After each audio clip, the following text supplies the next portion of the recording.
Okay, hello everyone. I'm here, Jessica Addison, an intern at Atlanta Sex Therapy, where I'm here and specializing in communication skills and transitional skills for non-traditional couples. So for today, I have the 7 tools for anyone who's thinking about being in a non-traditional relationship. If you're already in a non-traditional relationship and you need to improve on some skills, I have some essential tools that will help you. So let's get into the first tool. Before you get into the first tool, I just want to say good morning, everybody. So hold on, let me see if I can show myself. Good morning, everybody. So my voice is out, so we needed to do something different this morning. But this is Atlanta Sex Therapy. I'm Natalie. I'm still here. And this is my fabulous intern, Jessica. So happy Friday. Y'all hear my voice? I'm gonna shut it down and turn it back over to her. All right, Jessica, thank you so much for allowing Thank me to say good you. morning to my peeps. No problem. All right, Okay, so our first tool, let's see, is owning your emotions. So anyone who knows non-traditional is anything but normal. So this is like new territory for anyone. So there's going to be a lot of big emotions of happiness, you're anxious, you're sad, you're envious, all those roller coasters that you're going to go through. So in that, own up to everything. Don't feel ashamed and say, this is something that I chose to do, so I shouldn't feel this way. We're all human. We all go through those big emotions. So don't feel bad about it. And once you're honest with yourself that, hey, I'm feeling this way, you can start to be honest with your partner as well. Say, for instance, if I had a couple who came in thinking about being in a non-traditional relationship and they have their first homework assignment of right now what characteristics, physical and mental, they want in their partners. And one partner might be excited, this is something fun, this is something new. And the other partner might look over and say, hey, you're getting a little too excited here. I'm still the main character in this movie. And they might ask, hey, isn't this exciting? What did you write? And they haven't wrote anything on their paper because they're so focused on why is my boyfriend and my girlfriend or my wife or my husband, why are they so excited? So I would advise them to speak up and let their partner know how they're feeling so they can start with the reassurance. And later on, I can tell you how you can reassure your partner and all your partners in your non-traditional relationship. So the first tool that we spoke about is own your emotions. And you see, I have all the other tools written out throughout the presentation that we're going to have you guys write those down. So you have these tools handy. So the first tool is own your emotions. The second is embrace those emotions.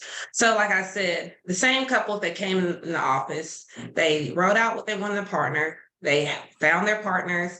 Now let's say the wife, let's call her Susan. She's going on her first date and Tim is at home. Susan has told Tim, hey, we're meeting at this restaurant. I'll probably be out for about an hour and a half, maybe 2 hours. I'll be back at this time. And Tim is like, okay, that's fine. I'll see you when you get back. Let's say Susan's been gone for like 30 to 45 minutes. Now it's really setting in the reality of my wife is out on a date. And Tim can feel all these emotions of anger. He's kind of anxious and he's not feeling pretty good about the decision that him and his wife have solely made of this non-traditional relationship. I would advise Tim to process these emotions, sit in these emotions, feel whatever you're feeling, but I would advise him to channel that into something productive. Work out. You can get a notepad and red marker, write angry, sad, mad, impatient, all those things so you can channel that adrenaline into something productive. And once you hit that little plateau of exhausting all that energy, kind of sit and think, what am I truly feeling? I've already checked in with my wife prior to her going out. I already know what's going on. Are these some characteristics that I had prior to us getting into this non-traditional relationship that us being in this new territory is truly unveiling? I might have some jealousy issues. I might have some things that I need to work on within myself. So you can choose what emotions you want to keep and what emotions you want to eliminate so you won't be in this place again. So I would advise them to do some kind of soul searching and see what's really going on. Jessica, well, how do Mhm. you get rid of an emotion?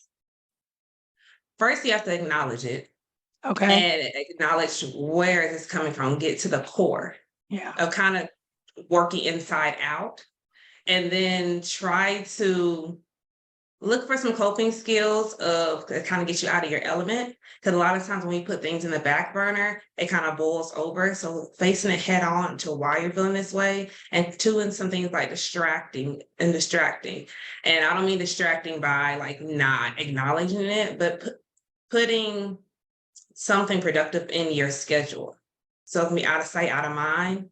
So Yeah. you kind of know that like it doesn't need all that energy. It doesn't need that attention. Yeah. Yeah. So, and with that, giving attention and reassuring everybody in a group in a non-traditional relationship, it can seem kind of like you run around with a chicken, like a chicken with its head cut off. Because how can I like multitask with all these people, no matter how small or big your non-traditional relationship is? But if you're somebody who doesn't like to give kisses and hugs, and one person likes gift giving, and you're kind of frugal, you kind of have to start being kind of creative when you're dealing with different personalities, different people in your circle. So if you're a gift giver, but your new partner likes quality time, you send in flowers and say, "Hey, I can't make it." It's not going to feel good to them. It might feel good to you, but it's not going to feel good to them. So you have to know what each partner needs for that reassurance, tapping into those love languages so you can make everyone feel reassured. And one way you can do that, we tell clients to do things like a code name, like, "Hey, Pickles, that means I'm feeling neglected." Okay, let's do something like reassurance jars. It can be a nice little mason jar. It can be a little cookie jar. You can go to like the Dollar General, Dollar Tree. It doesn't matter. It doesn't have to be fancy. Have that partner write out what activities or what actions that will make them feel reassured. Let them load that into a cookie jar that's labeled pickle. So that's when I'm feeling neglected. Once they say that code name, reach into that jar, no matter what that activity is, you do that. So they know that you hear them, you see them, you're abiding by what they say that they need. And when it comes to reassurance, if you go to a coffee shop, let's say Starbucks, everybody loves Starbucks, on Wednesday, and drink your caramel ribbon crunch frappuccino and talk about the work week with one partner, don't do it with everybody else and schedule them back to back to back, because no one wants to feel like you're recycling the same reassurance activity and the quality time with them and everybody else. There's no authenticity in that. They don't want to feel like an afterthought. Everybody wants to feel special. So really have those conversations of what someone needs so you can make sure any quality time that you spend with them is customized just for them. So the first two tools that we have is owning your emotions and embracing those emotions. Tool number 3 is know yourself. Before you know before you know who you want to get in a relationship with, and that's traditional or non-traditional, you have to know who you are and who you would like to complement you.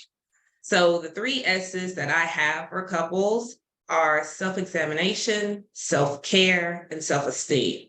Self-examination, just you taking a step back and wondering, who am I? What do I need? What are my flaws? What are my strengths?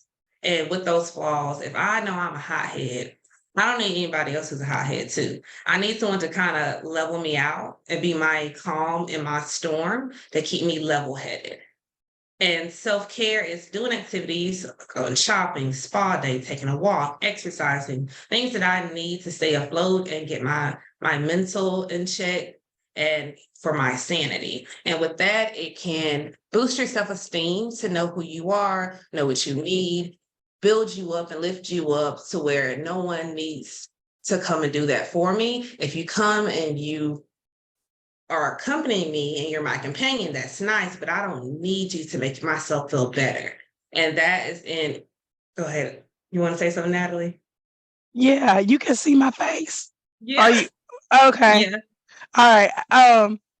you made a really good point, and I Mhm. want to make sure people are taking that point away with self-examination.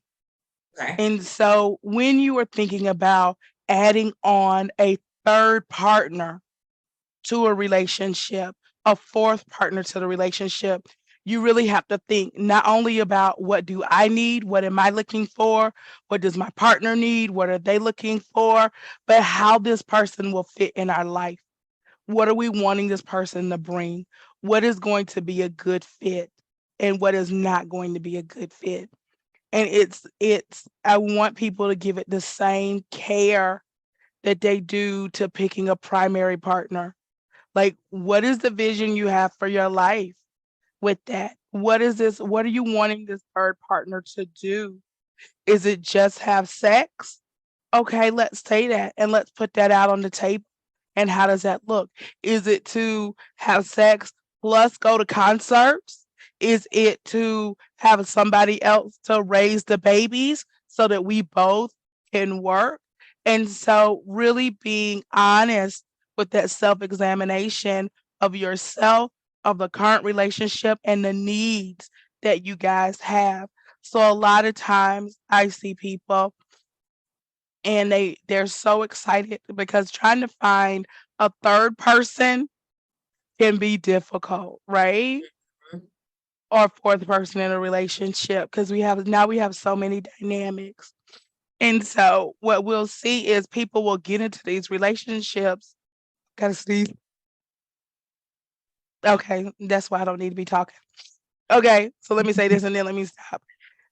I've seen people they get into these relationships and then it's not a good fit.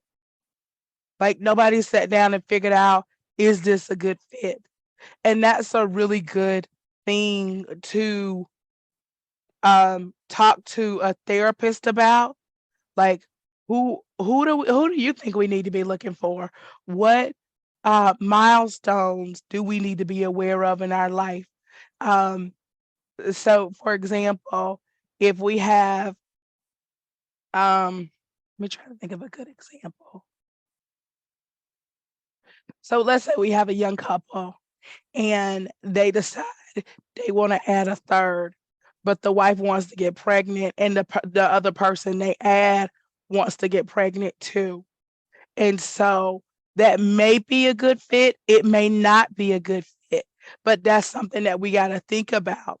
Like some people only want to that's where they're lying.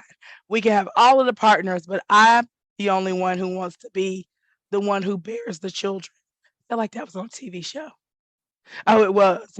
It was Altered Carbon, and the wife was like, "I'm the one who has the kids. Nobody else gets to have kids. You can sleep with whoever you want, however you want, and on this particular show, but I'm the one who has the kids." And so it became a problem when he got a girl pregnant with that. Um, and so I hope I didn't ruin the show for somebody who hadn't saw Altered Carbon yet.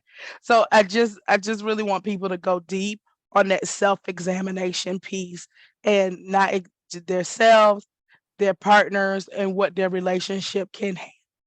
Okay, my voice is gone. Oh, thank you, Natalie. And I think a lot of people have a misconception when we talk about non-traditional poly couples. They think, well, you don't like me, or am I not enough? Those comments come from everywhere. And I don't want people to think that being in a poly relationship is to replace, it's more so to extend.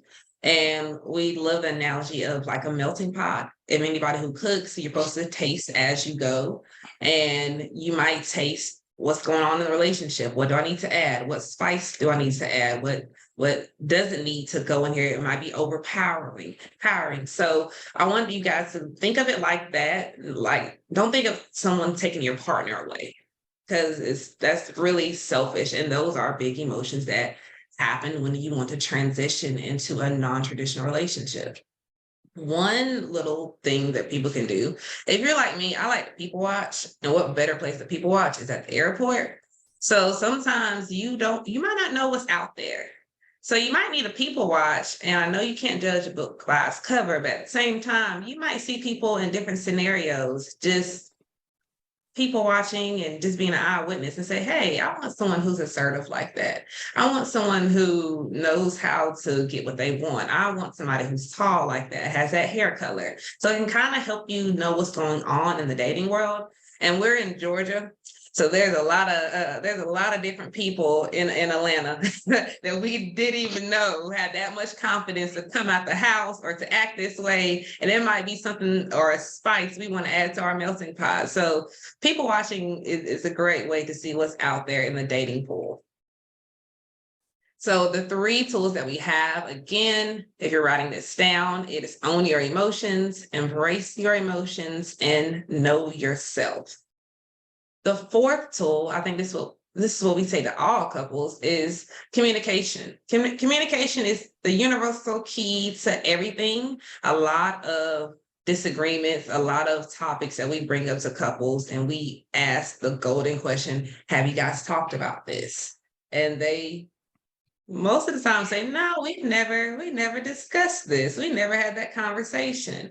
And if you're not having that conversation in your primary relationship, it's going to be a tool that you're going to need with all these different people that you're adding on and wanting to be in a non-traditional relationship.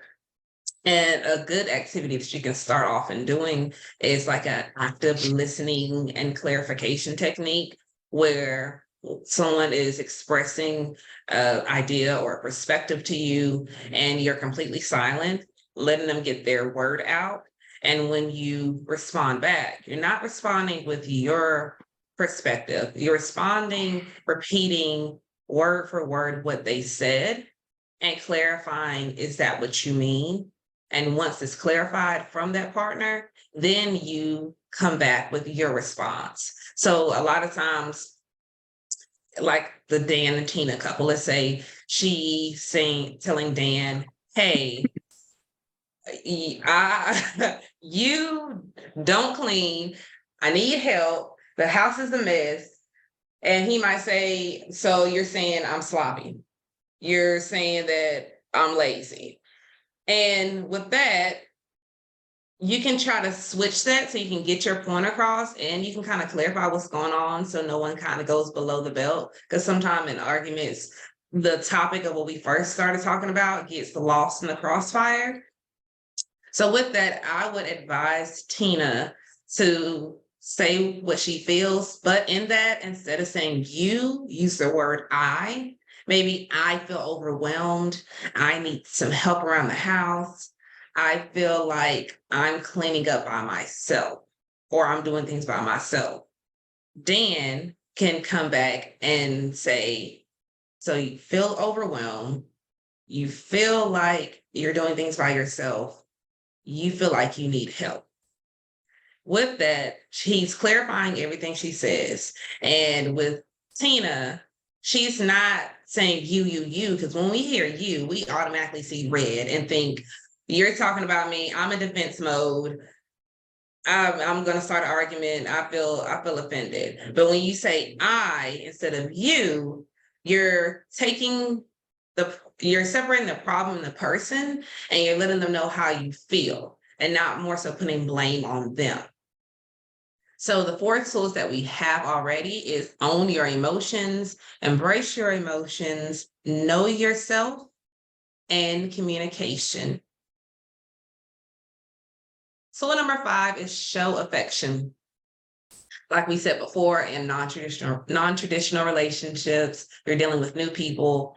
Everyone is different. If you and your primary partner love quality time, love laying on the couch, watching your favorite TV show, your new partner likes gifts, they're not going to be feeling pretty loved or feel any type of affection by an invite of sitting and watching TV with you guys. They're going to want a gift per se. So having that conversation, using those communication skills and learning what everybody's love language is with each partner. And an exercise that I like to tell couples is behavior over emotions. Let's say Dan and Tina came in the office and said, I want him to love me more. Okay, I would kind of challenge that and say, what does loving you more look like? Well, loving me more would be sending me flowers to my job on Wednesdays or on Fridays, letting me know he's thinking about me. Okay, so that's something that I would advise her to express to Dan and to let them know, hey, I know you care about me, but this is kind of what I need this to have that affection, to know that you're really in this, you really care, and I'm very important to you. So don't be afraid to do things stepping out of your box. You're already stepping out of your box. I mean, it's non-traditional relationship. Get to know these people, know what needs to work so you can make everybody feel equal, everybody feel important, and you can show affection and let them know what you need as well. So the tools we have is tool number one, own your emotions. Tool number two, embrace your emotions. Three, know yourself. Four, communicate well. Five, show affection. The sixth tool is respect others. A lot of people think when you're in a non-traditional relationship, you have no right to say your partner shouldn't cheat on you. Isn't that what you guys do? You guys just sleep around with everybody. And that is not the plan. That's not the plan. That's not even what a non-traditional relationship is. Sometimes non-traditional relationships are more organized than traditional relationships because they set out and they make a plan of this is what we're doing. This is how our relationship works. This is how it's going to function. And they have everything planned out. So sticking to that plan is the way that you can respect others. And a lot of people, let's say Dan and Tina, let's say Tina is bisexual, and let's say that they want to explore or they want to expand Tina's love and affection by adding a woman to their relationship. And that woman is solely for like a friendship with Dan and a romantic relationship with Tina. Let's say Tina's family is not very supportive of the non-traditional relationship. They're more so they're not supportive of the non-traditional relationship. They're even more not supportive because she wants to bring a woman into the relationship. That's the perfect opportunity for Dan to step in and support his partner, to stand up for his partner, and they can start creating a bond of loyalty, support, in absence of the support they would want from their family and friends. And that's very big, to let somebody know that you're there, you support them, and you will always be there for them. And it can make your bond in the relationship very strong.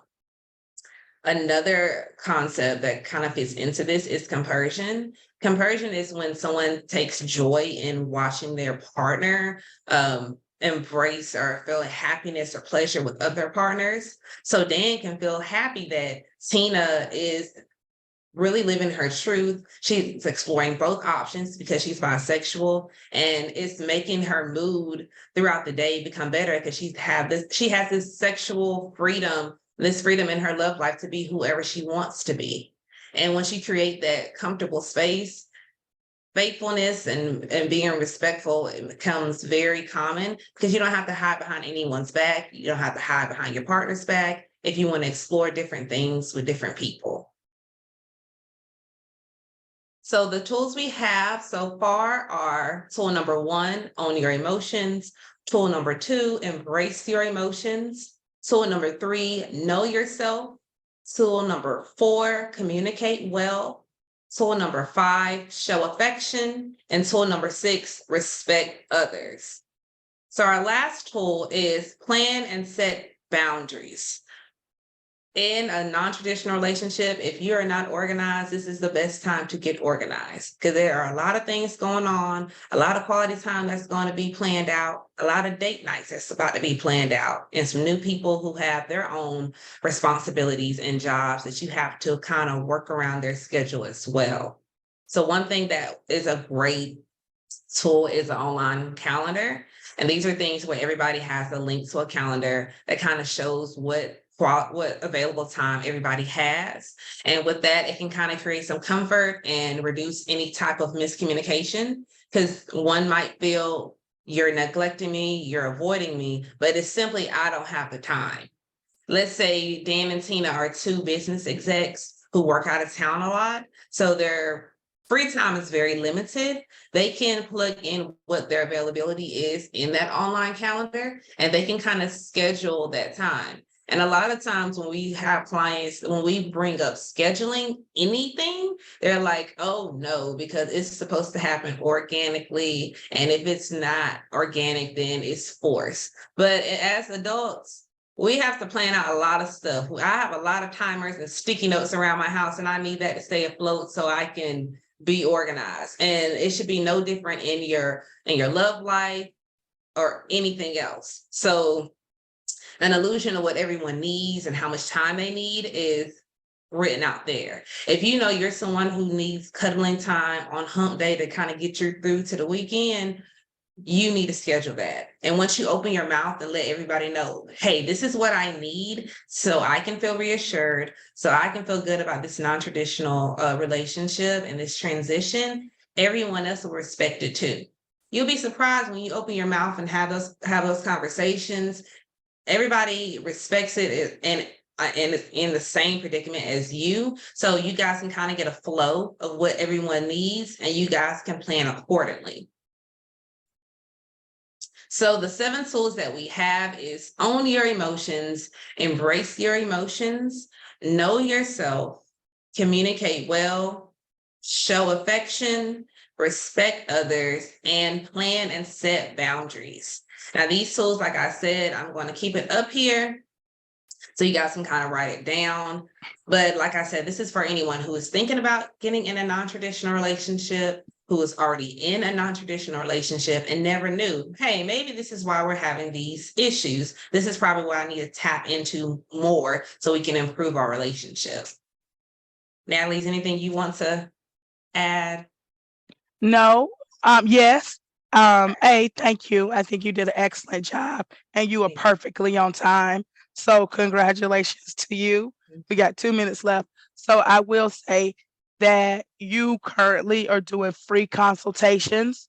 So if Yes. anybody wants to um get a taste of working with you, specifically around non-traditional relationships, maybe jealousy issues, knowing themselves, examining, having somebody to talk to about what they need and how to go out there and find a new person, they can definitely call Joe and book a free consultation with you, or they can go to the website and book a free consultation. It might be with Joe. So, but I'll call Joe and tell her that we're telling everybody right now that they can book a free consultation with you if they want to. Tell them you are on the what's the name of this? Atlanta Sex Therapy at Inside Look, and that's where you Yes. heard about the fabulous Jessica. And just feel free. So, all right. With that being said, Jessica, thank you, thank you, thank you. Thank you. Everybody have a good day, and we are out. Bye. I hope you enjoyed our content today. We are here at Atlanta Sex Therapy to serve. If you did like our content, please like, subscribe, and share it with a friend. Also, click the little bell so you can get notifications when we put new videos out. People don't know what sex therapists do, and we're trying to get the information out there and spread the word. So I'm going to ask you to send this to 3 people because you never know who may be in need of more good information about sex. Thank you, and just have a wonderful day in life.